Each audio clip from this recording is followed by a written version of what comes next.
Tough shot, Lawrie. Got to flop it over a bunker to a downhill green. What would you recommend? Well, Andrew, you know, you want you don't want to rely on luck here. You want to rely on a good system that you can go through that'll help you to make a good decision and hit the shot with confidence. Yeah, you're confronted with a shot here. It's all downhill, and so we're going to go through and basically assess what I call the 5 L's model. 5 L's model starts with the very first thing you do is you walk up to the ball and you assess the lie. 3 types of lies, Andrew: a good lie, a bad lie, and an ugly lie. A good lie is one that sits on top. You're fortunate in this case, it is sitting up on top. As you're walking up to the ball, make sure you just feel the ground under your feet, Andrew, and just feel if there is a bit of sponginess, because that's going to help in this type of shot, because we're going to need to get kind of under the ball a little bit on it. So first L is lie of the ball on the ground, okay? So you've got a pretty good lie. Second one, mate, is the level of the ground, all right? That's your second L. Have a look at it. It's slightly uphill. That's going to be helpful here. You want it to be uphill. If it was downhill, much harder golf shot, okay? So the level of the ground is going to help you enormously. The third L is the landing area, Andrew. We've got to now look at it and go, okay, well, where do I hit this golf ball to be able to stop it on the green? Because actually past the pin, Andrew, there's a 20-foot drop to a big bunker down there. If you go in there, you may not even be able to get out. It might be pick ball up and go home.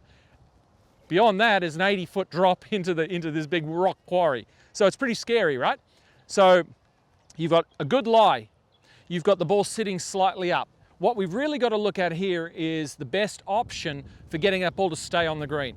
So we've got landing area, and the landing area for me here, Andrew, I wouldn't be trying to land it short. I'd be trying to hit the highest shot I could possibly hit and land it more in the flat of the green, because if you look there, it's quite flat where the pin is. Oh, so you don't think land it in the fringe and roll it down? I think that's a big mistake a lot of people make. They try to get too cute, then they're leading it at a bunker, and then they've got another hard shot. So we're going to try and hit a shot here nice and high in the air.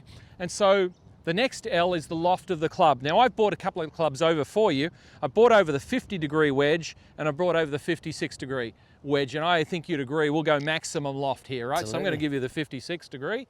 So your job's going to be to hit a high shot landed in the middle of that green. So the higher you can get that ball to fly, the better. Now look, I know it's a little scary, but it's got to be played, right? So the fifth L is the length of the swing you're going to use. So I would be inclined for you to just have a little practice swing now, Andrew, and thinking about the height of the shot you want to hit, all right? Because that's the key here. And I want you to land it from a really high place down onto the green, onto that flat part of the green. You want to have a go at that? Absolutely. So, Lawrie, just to recap, you've given me the 5 L's. Yes. And then I'm going to commit to the process, right? Absolutely. Yeah, the key is you're going through a process of, you've got a good lie in this case, great. The level of the ground slightly up, fantastic. You could land it, on the side of the hill with your landing area. I don't think you should go for that, Andrew. I'll back you on that one. Yeah, I think we'll play a much higher shot, land it more in the green. Okay. You've got maximum loft here in your bag, and you're going to just make a good, long, smooth swing. All right, you've gone through the process. Let's see the shot, mate.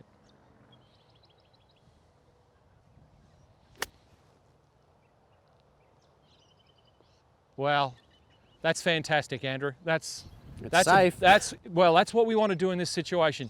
You're now going to be able to two-putt from there and get away with a better score than you would if you were trying to hit something very fancy without a lot of thought.